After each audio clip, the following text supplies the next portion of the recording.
Okay, good evening. This is a special meeting of the Waterville City Council, and we are live streamed. And before we get started, I see Rick Foss has moved so we can see his flag. Councilor Mayhew, could you lead us in the pledge? Sure. I pledge of allegiance to the flag of the United States of America, to the republic, and to the republic which it for which it stands, one nation, under God, indivisible, with liberty, with liberty and justice and for all. justice for all. Thanks, everybody. First, disclosure of conflict of interest. Is there anybody who feels they have a conflict of interest with any of the votes that take turn? I guess there's only one vote. Seen as none. Unfinished business, ordinance 71/2020. An ordinance providing for suspension of the plastic bag ban. Be it enacted by the City Council of the City of Waterville, acting as the municipal officers as follows.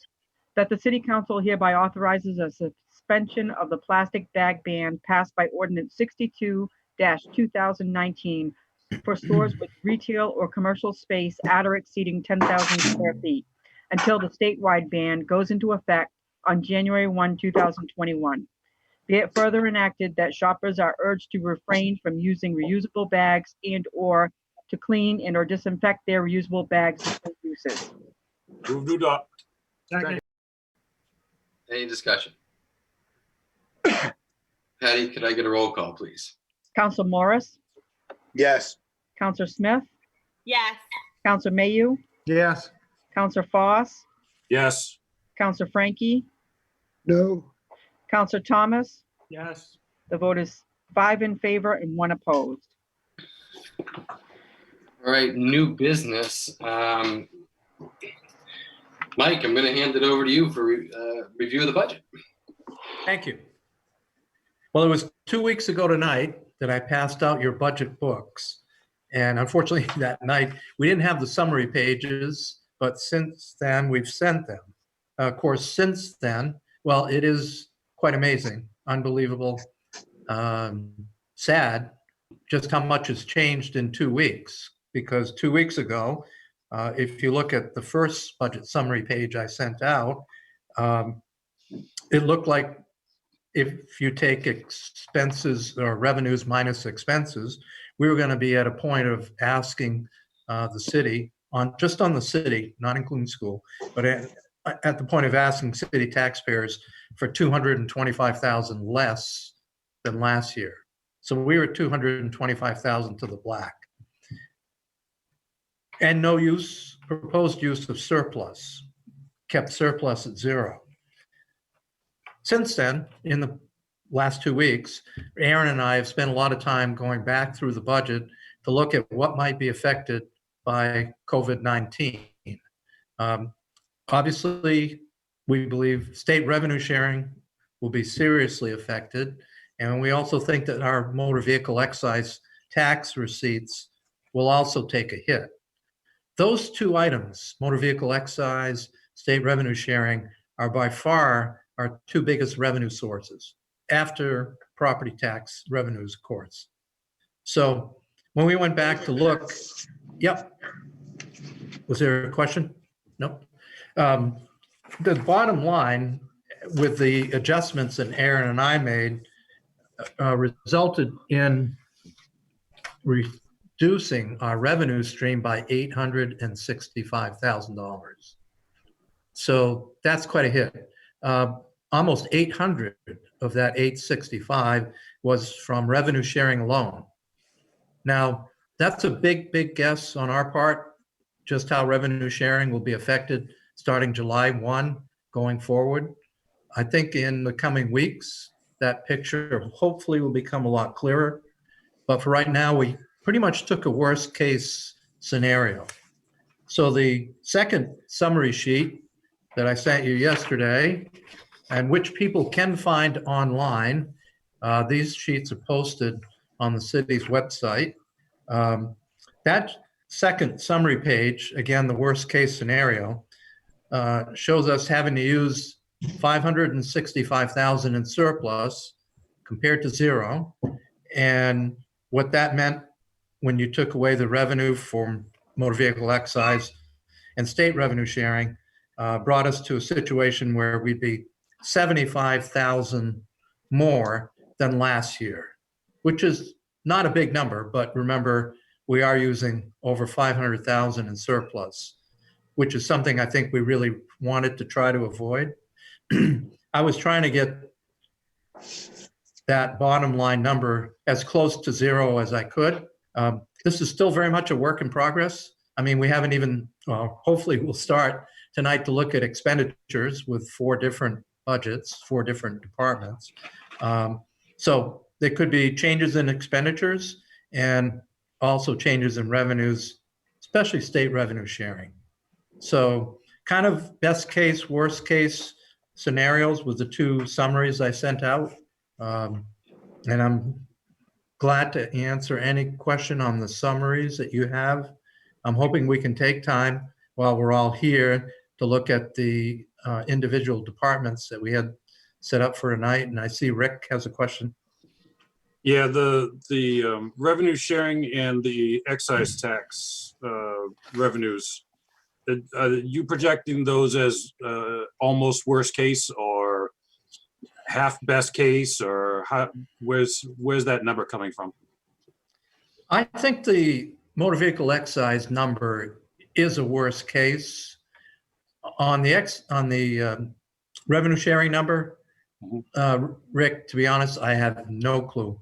Okay. What we did was to put in a number, the same number that we have for this year. So whereas we were projected to get 2,600,000 in revenue sharing, we dropped that by 800,000 down to 1.8, which was what we expect to receive in this current budget year. So I used that current budget year number for next year, but like I said, a lot could change in the next 2 weeks, 3 weeks. Okay. All right. Eric? Mike, Mike and Aaron, do we have a sense of how we were looking for this year's budget before we got into all this COVID-19 stuff?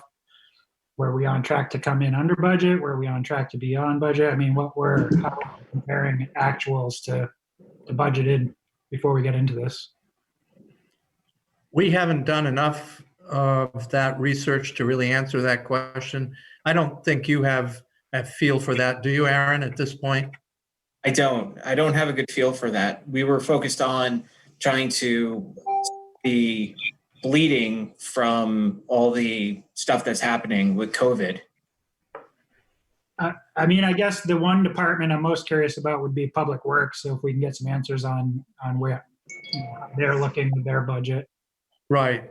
Aaron, now that the month of March is over, pretty much, let's do that 9-month summary for the council, what we Sure. spent, and particularly the 3 big departments, right, Eric? Public Works, you named that. That's number 1, police and fire. So I think by the next time you meet, we might be able to get you an idea. This year's budget looks like we're on track, or no, we're not. Or we can get that done. And then the other thing that I think I asked for before, which I'm not sure if you found out yet, Mike, is how much of our revenues for this year have we actually collected when it comes to property taxes? So what out of what we were anticipating, how much has been collected and what's still outstanding? No, we haven't got that number either. So, Aaron, that's another one if we can look. Because Sure. you and I had talked about that, but I don't think we ever pushed it to the point of actually looking at the percent collected to date. And with the 9-month numbers, we could definitely see how much compared to what we're expecting. That should be easy to generate too. Rick, did you have a question? And then Sid or Eric, are you done? Good. Rick and Sid and then Mike. Okay. The school budget, you and I touched on that a little bit last night, cleared up Yes. my fuzzy math. So we're budgeting roughly, without actually getting out the calculator, about $9 million for them. And given Am I correct in assuming that you've budgeted against the 1920 as far as where you came up with the 24 million? Either you or Aaron. I mean, I don't know who puts those numbers in, but Now, which line are you looking at? so I'm on your summary sheet. Yeah. Yeah, he just carried over last year's number. Okay. Oh, yes. We didn't have them. We didn't have numbers from the school because they were still work in process. Okay. All right. That's right. In- Mike- in- We and then just carried forward the numbers. Sorry. Yeah. No, that's all right. You're good. In any of the city spending, are we talking about new positions at all on just the city side? There are 2 new positions proposed. Mhm. One in dispatch, police Mhm. dispatch. The second new position, one we talked about last year, it's back again for discussion, is one split between Parks and Rec and Public Works. Okay. All right. Those are the only 2. Those are 2 full-times? Yes. Okay. And I do just want to put this out there for folks at home.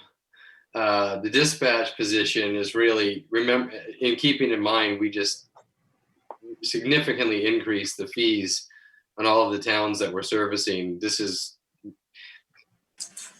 We're going to be making a lot more money than we're spending on that position. And that position is really so we can adequately give the service level to justify the fees that we're charging, I think. Would you say that's correct, Mike? Yeah, I think, Mayor, we're going to be collecting 3 times what the actual salary will be. Yeah. But I know just speaking to the police department, and we'll get to that when we get to that line item. And then their feeling is in order for them to adequately be providing the coverage to justify the fees that we're charging, they really need that additional person in dispatch. Yeah. Sid, you had a question? Yeah, Mike, on the surplus of 565,000, you said that's the maximum we can use. You still stay in the 12% threshold? Well, it's a maximum on the city side. The school surplus is also included when we talk about 12%. So they have their part. What we have is a total of 1.4 million in available surplus to use if we want to go right to the 12% threshold. And out of that 1.4 million, the city has 500,000. The school share is 900. Well, actually, we got to remember what we are using in this current year. So anyway, it's split both ways, but essentially that's the maximum on our share. Okay. And that's, again, worst case scenario before we get any finality to the description of the things that we're trying to find out still. Yeah, that's the worst case. Yep. Good. Mike, I think you've had a question. Thank you. No, Rick touched upon, we just had that discussion when Rick talked about the school. I was just wondering if Eric had given you any indication with the school closures, whether or not they would be seeing some adjustments in budgets, obviously, not from a staff perspective, but from, electricity and fuel and things of that nature, whether we'd see some sort of, maybe a little bit of savings in that, depending on, how long they remain shut down. Yeah, I haven't heard anything about that. And I'm sorry, at the very beginning, when we started talking about the summary sheet, I should have noted that the school folks are finalizing their budget next Monday night. So the numbers you see on the sheets were just carried from prior year. Absolutely understand. Yep. So they're finalizing theirs Monday night. And I hope before we sign off tonight, we can talk about the idea for next Tuesday, even though it will be more like a full agenda, possibly next Tuesday, having a joint meeting with the school folks to talk about where they're at and see what it looks like when you put both together. Mike?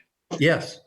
2 things, and then I'll let you move on to the specific departments you wanted to cover. When we talk about excise tax being down, just so we can kind of explain to everybody at home, what is the main driver of assuming the excise tax would be way down? Not as many people buying new vehicles. Obviously, people that have their vehicles have to excise them every year. You do, I do. We all have to register them, excise them. People don't buy new vehicles. and therefore the vehicles they have continue to get older and the amount collected is less. So it's kind of a cumulative thing. But probably the biggest thing is not as many new purchases is what we're thinking going forward. Again, it's almost a crystal ball thing, Nick. Sure, and thanks for that. And yeah, I guess we'll wait for the school. I know I've kind of heard back. They're looking to add, I think, quite a few new positions. I've even heard maybe even like a driver's ed instructor. Have you reached out to Eric at all? Just to, I mean, I'm sure they must be aware at this point, especially after the state treasurer put out his piece saying we should be preparing for shortfalls now. Have you had any talk with Eric Haley about that? Yes, I did. Great. I talked to them today and I suggested to him, again, if it's all right with the rest of the council, I suggested to Eric that if he could, Thursday or Friday this week, have a phone conversation with you and I and the council chair. We've done that in the past. Yep. Just so we can get a preview of where he's at before he goes to his board next Monday. And I thought that would be helpful to give us an idea, and we can give him an idea where we're at. Because Right. we got to put the two together to come up with something reasonable for the taxpayers out there who obviously are concerned with the whole economic picture. Yeah, and just final comment. I know, just so everyone else is aware, Mike has already reached out to all the city department heads and basically spoken to them about this expected shortfall in the revenue sharing, so they know really any extraordinary spending, put the brakes on. And Mike, I just wanted to publicly thank you for already sounding the alarm on that and getting in front of that. Thank you. I'll second that. Absolutely. All right.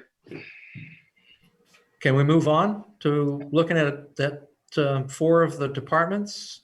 We sent out the budgets for assessing, clerk, finance, and admin. And I see that Paul Castonguay is here. So the assessing budget is very, very little change to it. I'm getting mine out quickly.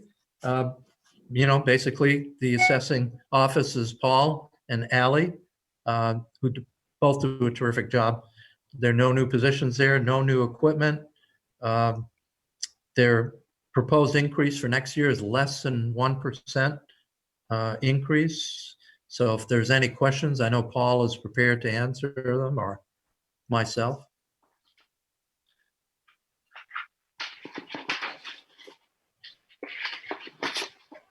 Looks like a very clean budget to me.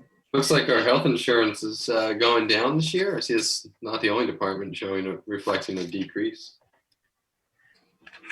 Can you I'll speak? let Paul answer. Okay. Paul, you're on Paul. mute. Yeah, check your mute button at the lower left corner. He had a dependent that came off his health insurance. Okay. Ah, there he is. Yeah. Well, yeah, I had a daughter that got a job. Awesome. Fantastic. And a good job. Yeah. Great. So, Anything?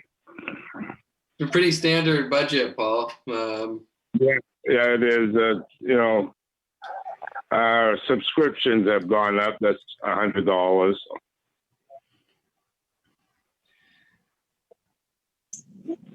and Yeah. Paul, I'll ask you, I know the question you always dread to hear. Do you have any feel for increased value with what's happened out in the community over the last 10, 11 months?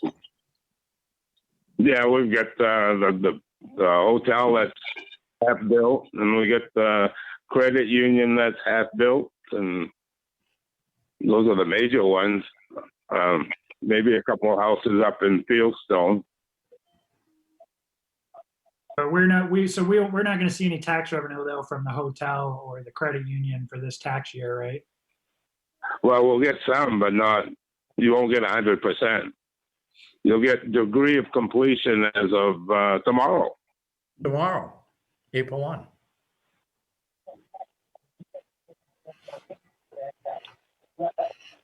And obviously, that's a moving target, as some of you know, as we get closer and closer to the finalizing the budget in June, is knowing what our total municipal valuation will do, how much it might go up. Because that's a big, big, important factor in how much we can collect in property tax revenues.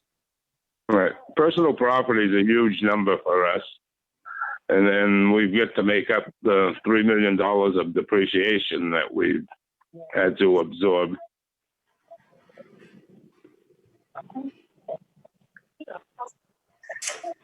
Rick's got a question. Oh, The hotel, is that fully taxable? Yes. Okay. Do you know what that estimate is at the end of it? What that's going to be valued at?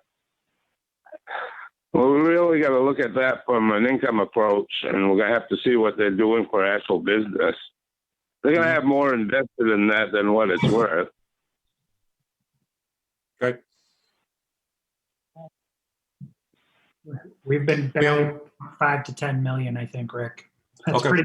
pretty big range, but Yep, that's all right. I think income-wise, I think they should show up somewhere around 7.5 million. That's what I kind of feel. That's all I had. we good with assessing? Yeah. Good. All Thanks, right. Paul. Paul, thank You're you. welcome. thanks, We'll Paul. try it again sometime. Okay. I'm sorry. Patty, were you next? Do you remember the order? If you want me You're- next, I'm next. You're next. She's gotta be She here. is next.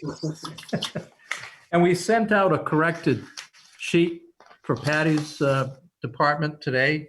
So if you saw it in the email late this afternoon, in the city clerk total department budget, it's actually below a decrease from last year, small decrease from last year. Again, no new personnel, well, I guess there was some equipment that you wanted to purchase, right, Patty?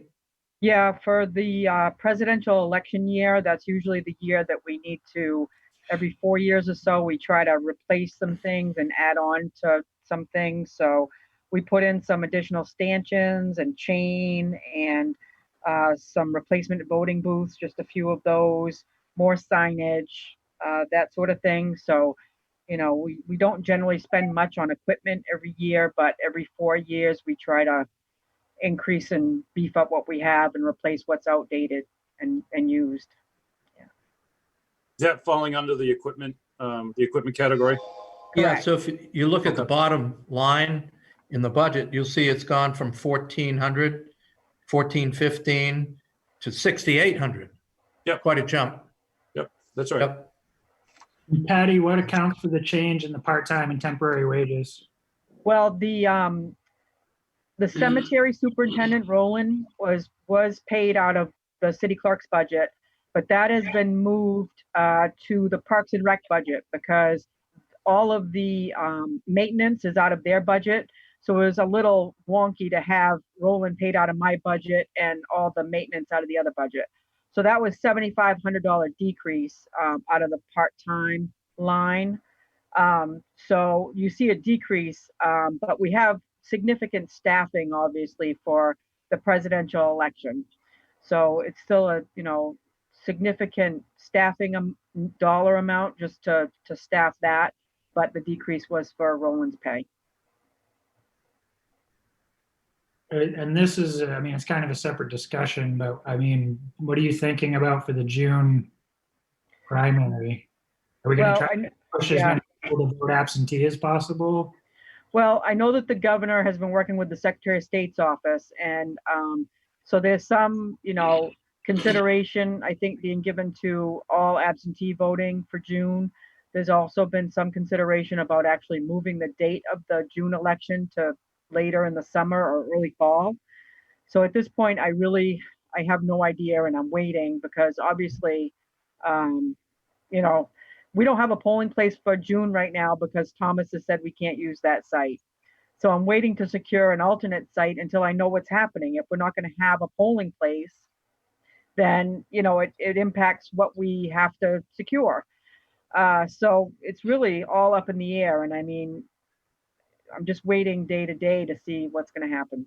Do you Yeah, expect the issue with Thomas the same issue as everything else? And do we think that's going to continue to be an issue moving forward? Are they going to be more cautious about letting that many people into one of their facilities? Well, I mean, this is unprecedented, obviously, so I can't say what's going to happen going forward, but they have, in the past, they've assured us that we would always have the facility for June and November. No one could obviously foresee what's happening right now, so June became unavailable. March was, I guess, understandable to a degree that it was relatively short notice that we asked for the polling place for that, and they already had their site booked for spring sports and that sort of thing. So June isn't available, and waiting to see what the Secretary of State comes down with before we finalize anything for June. Yeah, I think we have to realize that right now we don't know what's going to happen tomorrow. Rules are changing by the day, so it's kind of hard to hold Thomas's feet to the fire on a June date right now when Right. kind of everything's blown up. And frankly, and we're going to them asking them to be backup for for potentially larger emergency scenarios that could play out over the next couple of months. So. Yeah, I just wonder if they're going to rethink allowing that many people from the public into their facility moving forward. And if that's, obviously it's not good for us to keep moving around where people vote. So we need to come up with, make sure that we settle on a long-term solution that we can use over and over again. Claude? Coming back to the budget, Patty, what percentage generally of your budget has to do with election operations? Well, I would say the part-time budget, 100% of the part-time budget is towards elections. A good portion of the operating budget, I mean, if you look at the request for this year, it's a $23,000 actual operating budget for all of what we do. So I would say probably half of that is for elections. Thank you. We okay with clerk? If so, finance. Aaron, you're next. Thank you, Patty. You're welcome. Wait, I'm sorry, Patty, one question. Yeah. If we were in a situation in which we had to move more to a absentee method of voting for the June and then maybe possibly the November, would we see a change in those part-time wages or any of the other costs associated with elections? Well, a lot of those costs are, for the leasing of the machines, the coding of the machines, the advertising in the newspaper. So a lot of those would remain. As far as all absentee, the postage budget, which isn't in my budget, that's in the city's general budget, would probably see a hit because postage costs would certainly go up. It's usually around 65 cents to mail the ballots out. If we were doing 100%, we usually do about 25% of the turnout by absentee ballot. So that would probably be an increase, not necessarily in my budget, but in the city budget. The part-time line probably wouldn't change much because we'd have to ramp up staffing in the office to administer the mailing and receiving of ballots. And then on, I guess, what would be election day, which would be maybe the processing of the absentee ballots, we'd need a lot of people because we'd have about 7,000 to process. In a usual election, a big election, we have maybe like 3,000, 2,500, and it takes us all day to do that amount.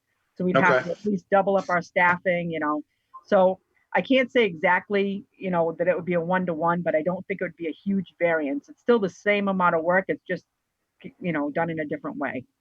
Fair enough. Thank you. All right, finance is next. Mike, Yes, your finance sheet you just sent out yes. is city clerk. There's just If you go to the two. next page, it's also. Oh, hold on a second. Got it. Got Fine. it? Got All it. right. Okay. Finance department has 5 people, including Aaron. And going right to the bottom line with finance, it's a decrease of 1.5% less than last year. Another big change in the group health insurance line. Those changes happen when personnel changes. Some people come in with different health insurance needs than the person that was there before. Sometimes it's a big hit. Sometimes it's a savings like this one is at 18,000. Other than that, not a lot of other big changes to finance, but I'm sure Aaron and I are willing to answer any questions you might have. Did I miss anything critical, Aaron, in that quick summary? No, the health insurance was the biggest piece of the reduction. And you felt you still need the registry of deeds. I tried to knock him down on the registry of deeds line item at 12,000. But he came back with additional information about why that may end up being more important. Because with all the liens we file at the registry and everything else we do at the registry, it can be a big expense depending on the year. But really not a lot of other big changes here. Some additional money for training in your training line, right? Yep. Because you have some new people and. That, and I joined Government Finance Officers, GFOA, and that's going to lead to more training opportunities.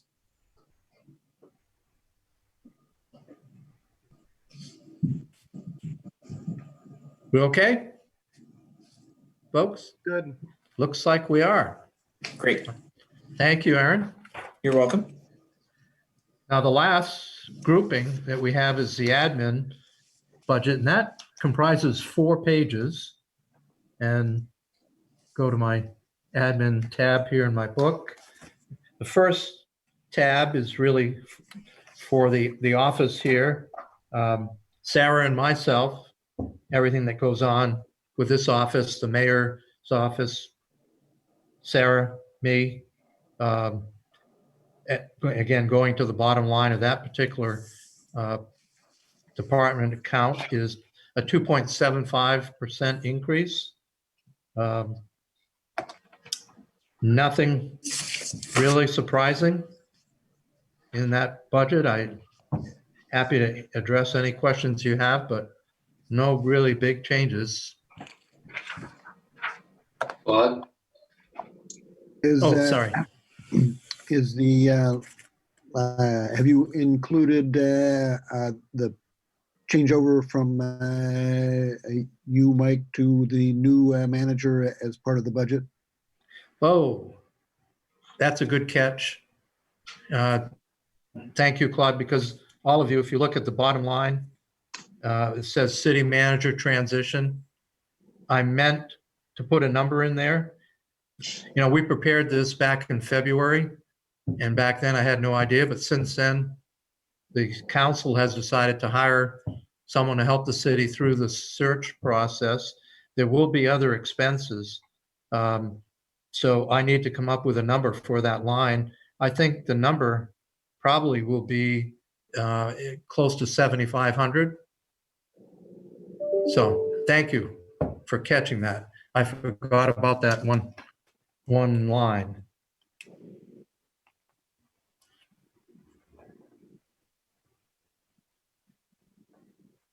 Anything else on that page? I mean, the only other thing, Mike, would be that I assume if we hire a new city manager, they're probably going to start at a lower rate than you. Hopefully. No, that's kind of hard to say. Yeah. And there are other pieces to it. In terms of insurance, you may find someone that doesn't need the same level of insurance. So there are a number of different pieces in the total compensation thing. Okay, then we're going to move to the next page, which if you're looking at your budget book, I think is page 7. Anyway, it's the sheet that has all of the costs for maintaining this building that was completed in 1902. I think it's been taken care of very, very well. But here in this account is your electricity, your fuel, the maintenance, cleaning supplies. Dave and Alan do a great job with this building. So this also includes the janitorial staff, the maintenance staff here. 0.2% increase. So again, no big changes in terms of budget-wise.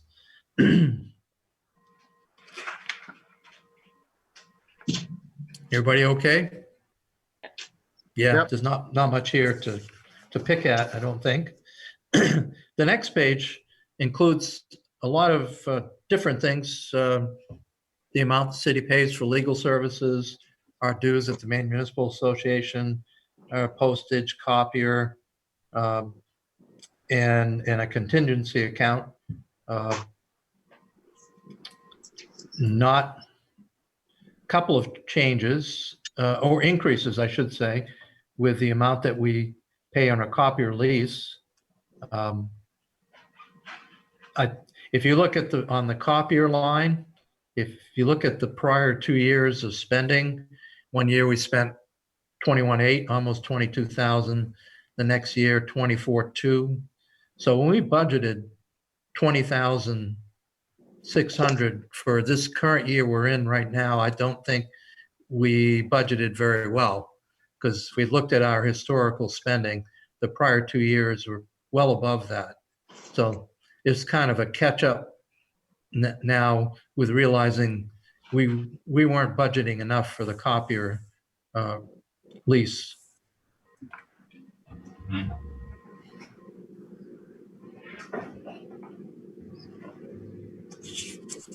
Seeing no questions, I'm going to move to the last sheet. Of course, we can always return to any of these sheets, as counselors know who have been doing this for a while. We can always come back and look at anything that's on these. Because at these review meetings, we don't take a vote. It's a question and answer time. The votes come towards the end when we wrap everything up. The last page is the page that concerns the council and the mayor in terms of meeting expenses. There's a video taping of meetings, and maybe now's a good time to thank Chad too for his help. I know, yeah, I know the mayor did last time. I want to echo that again. 1.76% increase there.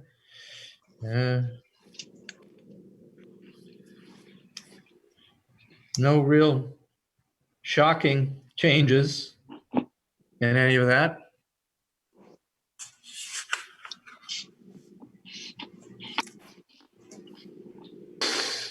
Now, if there are no questions, maybe we can spend a few minutes talking about next Tuesday night. It will be a regular council meeting, so there are already looks like 5 or 6 new business items for next Tuesday.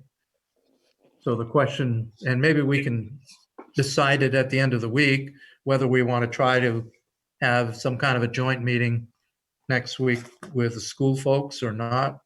We don't necessarily have to decide that tonight, but I throw that out as a Mike, possibility. Is this a good opportunity to ask the council whether they would be amenable to receiving their council packets all electronically rather than have them delivered? Yep. Yeah, that works for me That's fine. electronically. I'm Okay. good with that. Perfect. Thank Yeah, you. thank you. Thank you, Patty. Thank you. Can So, I, go ahead. well, I was gonna say, Nick, Eric, if we talk with Eric Haley at the end of the week and decide after talking with them, it seems like a good idea for the next meeting to have some kind of a joint meeting. Can do that, or is that where you were going with it? No, I was going to totally change topics. Okay. All right. I would just say yes. I mean, as long as they're, I would say meet with the school. If we have a joint meeting with the school, I mean, they've got to be able to have something to provide. A lot of times we get together with them and they have more blank holes than, than anything. And it just seems like it's a waste of time, and it may be really early for them. If he can provide anything, that's, hey, substantial, then great. But if not, I think it's probably too early to meet with the school. We were waiting for them pretty much towards the end, and I think they were the holdup, last year. So I don't want to just bring them in just to give us a bunch of, well, we're still waiting on that, and it could go either way based on this or this. I think until we get a little more definitive, information from everybody, more from the school, then I think we should probably just wait. Still good to have the conversation with you three to see kind of, what they have to, and, you can just report back. But I think it might be a little premature for the school to come in and, they're still dealing with a bunch of stuff. They don't know if they're going to be able to finish the year or not. So, I think we should probably just wait a little bit on that. Yeah, I mean, isn't it written that we are supposed to at least have our joint finance committee meeting? Sid, we've done that in the past, right? We Yeah. always do that. Where we get their finance committee with our finance committee. Yes, we do. So that might be something to start putting in the pipeline at least, because I think that's where we have some of those initial discussions. Yeah. You're Yeah, that right. would be a more appropriate place, I think. Probably that's what we should do first, is have that smaller finance committee group meeting. Yeah. We Okay. already know that costs are going to go up a little bit, but to the mayor's point of possible new hires or the driver's ed thing, let's start scratching that surface and seeing if those numbers are really sitting there on their sheets and ready to rock and roll, or if they're reconsidering or anything like that. So Yeah, I agree with what you're saying, Rick, and I think we should see some significant savings here with this COVID-19. And like I said, the governor has just obviously done a stay-at-home order, and the schools are closed till May 1st as of now. So we definitely should see some kind of savings in utilities and expenses that way. I would say we should try to schedule something with them for next week, Mike. Okay.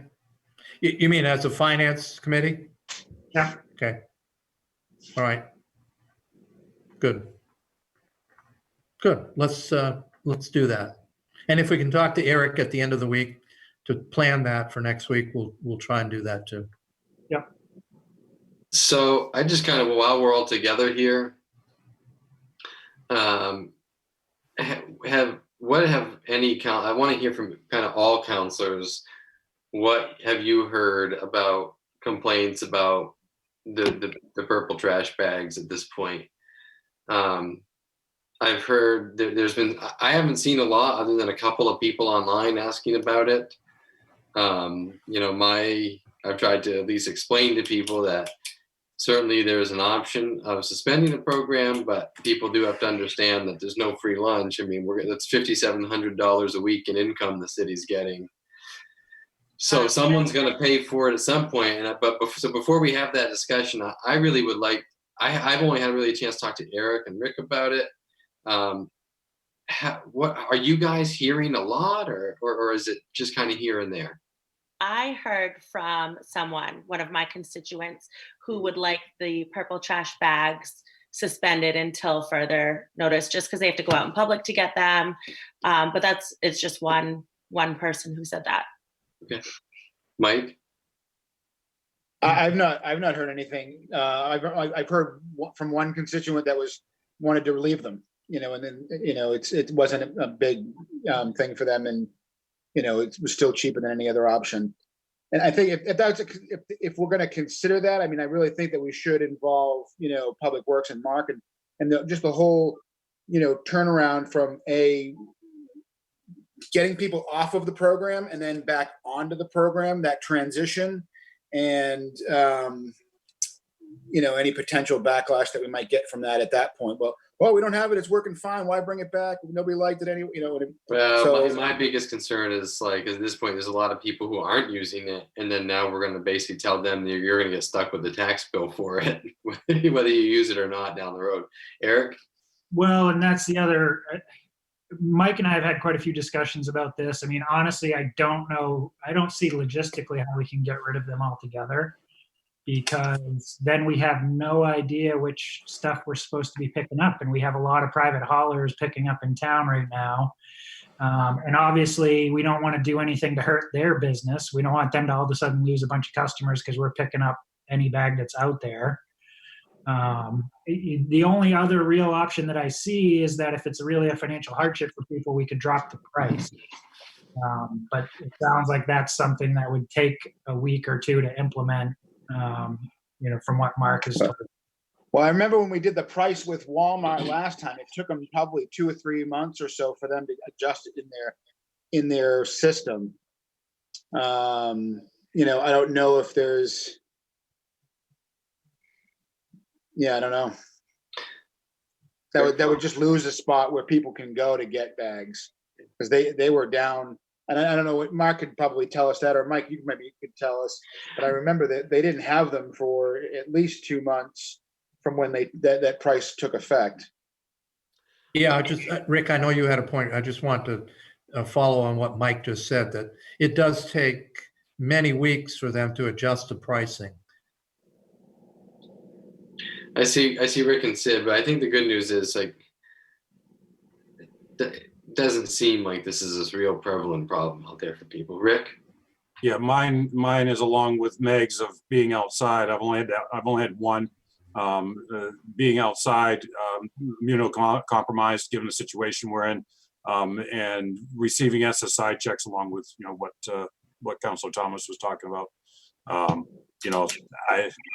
that's the only one I've gotten. No, that doesn't mean that we shouldn't think about it, but that's literally what we've gotten so far. And after this meeting, and it's online and people are viewing it, who knows what may come to us after tonight, where we're talking about it, Right. Sid? Yeah, I've had 3 or 4 constituents reach out to me in my ward. And, just looking back on what we're trying to do here, Solid Waste Committee, and the purpose of the purple trash bags. Again, it's filling a financial need of the city to, pay for obviously the trash itself, the pickup, the labor, the tonnage, the fees. We take $5,700 away a week.